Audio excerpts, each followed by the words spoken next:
So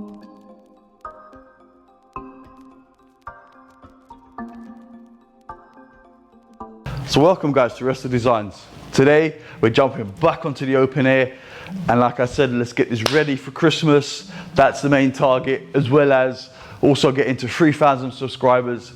Since 2 weeks ago, we've jumped up almost 100 subscribers. That's amazing work, guys. Thank you very much. I do appreciate that. But let's get on to the main event. So today's video is going to be all about trying to get as much done as possible, which is going to be dealing with this front end, potentially remaking this crossbar so I can get some air ducting to it, so I get some air forced into the charge cooler radiator, as well as I'm going to try and do the side skirts today. And also I'm going to make a bracket to hold the oil breather at the back of the bulkhead. So I've removed already the crash bar, which I've chopped up, and I'm thinking if I had to cut this little bit out, which I wasn't too happy about, so I'm going to have to bridge something through there, but also a tubular bar going across, and the same at the bottom, and actually so kind of almost to a degree kind of almost cut it off here and try and save as much of the screws as I can.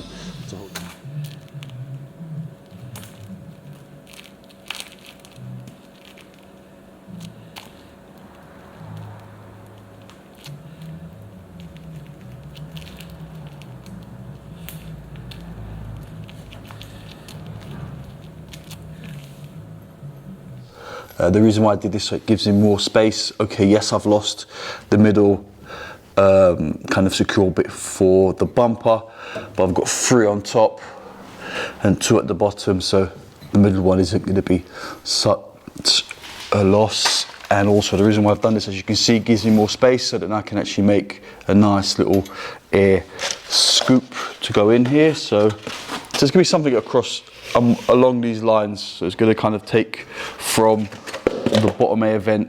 Even if I take up the whole bottom vent with this scoop, what's going to happen is the air is going to be forced through here, and it will end up going through the radiator anyway. So win-win really. So as much as I can get through here first, the better. This is an experiment. Kind of tried it, doing it this way. It was the best way to get kind of an even. Unfortunately, maybe I overheated it a little bit, but maybe a bit more heat, I'll be able to straighten it out a little bit later. But so far, so that's the first bend done. Then gonna see how that fits and then do the other bend. So I've also done the boring job of the headlamp wiring. So the horns are all done, bolted on. This is for the indicators. This is obviously the latest style because they've got these kind of semicircled ones. And that's it. Now let's move over to the bench and we can open up what's in this box. Okay, so this is the Works 34 box, and as you can see, I've actually ordered myself a chin spoiler, and I've actually decided to go for the VR6 style one. I actually do quite like the smaller type one, which is like they call the CL, but I think also the GTIs, the later ones, came with just the normal CL one. The reason why I like them is because they don't actually rub that, they don't hit everything, whereas this, it does leave issues with clearance and stuff. So what I've decided to do is actually go for the slightly more expensive one from Works 34, which is apparently flexible and it doesn't crack. So I think that's quite important as well. And it's TÜV approved. So, I mean, these guys, it came really quickly actually. It came in about 4 days, which I don't think is too bad from ordering it, from when I ordered it to it actually arriving. Came by UPS. Okay, so let's actually get all this stuff out the way. It always looks nice to have fresh plastics with a freshly painted bumper on a freshly painted car. It's gonna look really, really nice. All right, let's get this fitted. Okay, so here you go, guys. This is what the front end looks like. And I am a happy man. That much I can tell you. I've never seen this car this complete before.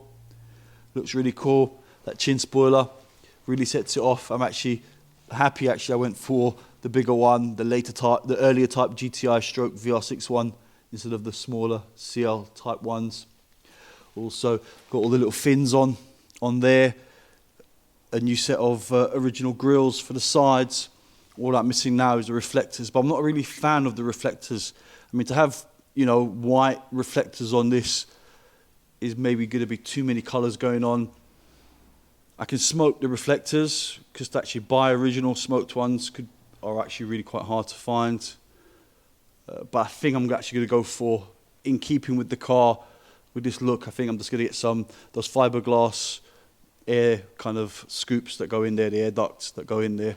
So they're on order, and they should be here hopefully before Christmas. Okay, so now let's move on to the side skirts. Surprising how such a simple bit of plastic can literally make or break a car. I think that looks the business. It looks brand new. The car looks so mint. Look at that paintwork. Yep. And then we just fit this corner on and then crack on with the other side. Okay, now I just need to put a screw through there and we're done. A little bit of a wipe.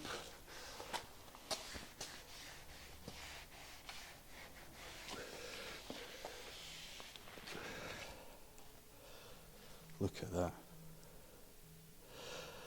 Okay.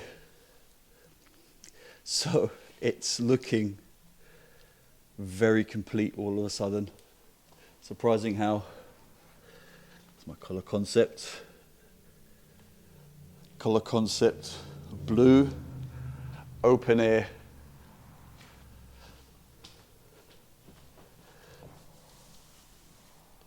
GTD TDI. That's the full name for this. And also, as you can see, I've sourced a quite rare Golf 110 engine cover for it. I need to get the oil filler spacer that makes it sit a little bit higher. But yep, so I've got one bracket. I need to make up this one here, and then this one can come off the manifold as well. I need to utilize the manifold one that's on the PD inlet to go to here to hold it in place. As you can see, I've also made a bracket for the oil breather, and that's plumbed in. Just need to put a Jubilee on here. And I need to also do the N75 valve and then plumb it in. Also, I had to take a boost pipe off this for my for the Mark IV Golf, for the intercooler that I fitted on that. So I need to get one of those, some vacuum pipe at the same time, sort this out. Also I need to put oil in the engine, it's got no oil. And then we can actually potentially get it started. I say potentially because there's still this to sort out, and also the wiring for the roof, and that actually finish off fitting the sun visors and wiring those up with the lights and the interior light and stuff, and also sorting out with the clocks to get that working as well. So unfortunately, this is the end of this video. And as you can see, I've still got a few little bits to do. I've got the wipers, I've got to find the wiper arms. I don't know where they are. I've got to fit oil.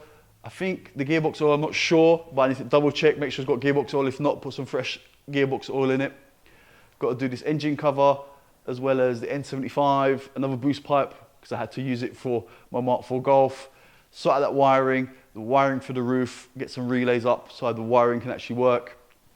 It's a bit boring. I might show you guys, I might not, I might do it off camera, but I'm sure some of you guys want to see how this is all done in the detail. That's why a lot of you guys are actually watching this, because there's actually a lot of detail.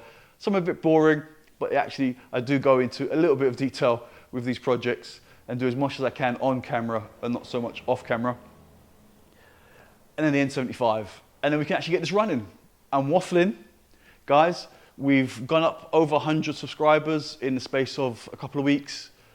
The target is to hit, 3,000 for Christmas. I'm aiming to get this ready for Christmas, for my Christmas Day morning drive. So please, guys, subscribe, like, ding-a-ling-a-ling. My phone's ringing.